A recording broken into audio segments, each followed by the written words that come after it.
കുട്ടികളെ ഭാഗത്ത് മാൽ പ്രാക്ടീസ് വന്നിട്ടില്ല. പക്ഷെ malpractice is from the system. പഠിക്കുന്ന കുട്ടികളെ സംബന്ധിച്ചിടത്തോളം അത് വലിയൊരു നഷ്ടമാണ്. 2026 നീറ്റ് എക്സാം റദ്ദ് ചെയ്തെന്ന് NTA national testing agency officially അറിയിച്ചിരിക്കുകയാണ്. ഈ വർഷം 22 ലക്ഷം കുട്ടികളാണ് നീറ്റ് എക്സാം എഴുതിയിട്ടുള്ളത്. ഈ മുഴുവൻ കുട്ടികളുടെ എക്സാം റദ്ദ് ചെയ്തിരിക്കുകയാണ്. സാറേ, 22 ലക്ഷം കുട്ടികൾ എഴുതിയ ലോകത്തിൽ തന്നെ ഇത്ര അധികം നമ്പറിൽ എഴുതുന്ന എക്സാമുകൾ വളരെ ചുരുക്കമാണ്. ഇതിന്റെ ഒരു ഇമ്പാക്ട് എത്രമാത്രമായിരിക്കും കുട്ടികളിൽ ഒരു നീറ്റ് ട്രെയിനർ എന്ന ആൾക്ക്? സാറുടെ അഭിപ്രായം എന്താണ്? ഇപ്പൊ നമ്മുടെ കേരളത്തിലും ഇന്ത്യയിലുമായിട്ട് ഏകദേശം ഒരുപാട് കുട്ടികൾ 1 വർഷവും 2 വർഷവും 3 വർഷമൊക്കെ ആയിട്ട് ഈ എക്സാമിന് വേണ്ടിയിട്ട് മാത്രം പ്രിപ്പയർ ചെയ്ത കുട്ടികളാണ്.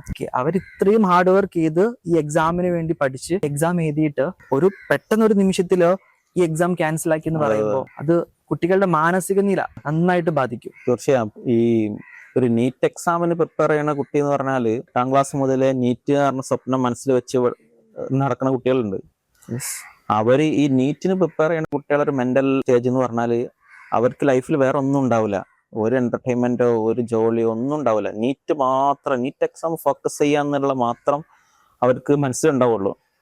അങ്ങനത്തെ ഒരു മെന്റൽ സ്റ്റേജിൽ നിന്ന് കുട്ടികൾ എന്ത് ചെയ്യാണ്, നീറ്റ് എക്സാം റദ്ദ് ചെയ്യുന്നത് കേൾക്കുമ്പോൾ തീർച്ചയായും നമ്മളൊക്കെ പ്രതീക്ഷിക്കാൻ അപ്പുറത്താണ് അതിന്റെ ഒരു ഇമ്പാക്ട്. അതിന്റെ വളരെ ഡീപ്പാണത്. അവരിപ്പോ ഇനി വീണ്ടും ഒരു എക്സാം എഴുതാന്ന് പറയുമ്പോൾ പല കുട്ടികളും അവര് ഓൾറെഡി പഠിച്ച സാധനം അവർ ഔട്ട് ചെയ്ത് കഴിഞ്ഞു. ഇനി വീണ്ടും ആ സാധനം വീണ്ടും എടുത്ത് പഠിക്കാന്ന് പറയുന്നത് പലർക്കും പോസിബിൾ ആവൂല. അവരൊരു പഴയ ട്രാക്കിലേക്ക് അവർ തിരിച്ചു വരാൻ ഒരുപാട് സമയം എടുക്കും. പഠിക്കുന്ന കുട്ടികളെ സംബന്ധിച്ചിടത്തോളം അത് വലിയൊരു നഷ്ടമാണ്. അത്രയും സ്ട്രിക്റ്റ് ആയിട്ട് നടത്തുന്ന ഒരു എക്സാം കുട്ടികൾക്ക് ഒരു തരത്തിലുള്ള മാൽ പ്രാക്ടീസ് പോലും ചെയ്യാൻ പറ്റാത്തൊരു എക്സാമാണ് നീറ്റ് എക്സാം. എന്നിട്ട് അധികാരികളുടെ ഭാഗത്ത് നിന്ന് ഇങ്ങനെ ഒരു വീഴ്ച സംഭവിക്കുന്നത് ഇത് വലിയൊരു ഗുരുതര പ്രശ്നമാണ്. കുട്ടികളെ ഭാഗത്ത് മാൽ പ്രാക്ടീസ് വന്നിട്ടില്ല. പക്ഷെ malpractice is from the system authority.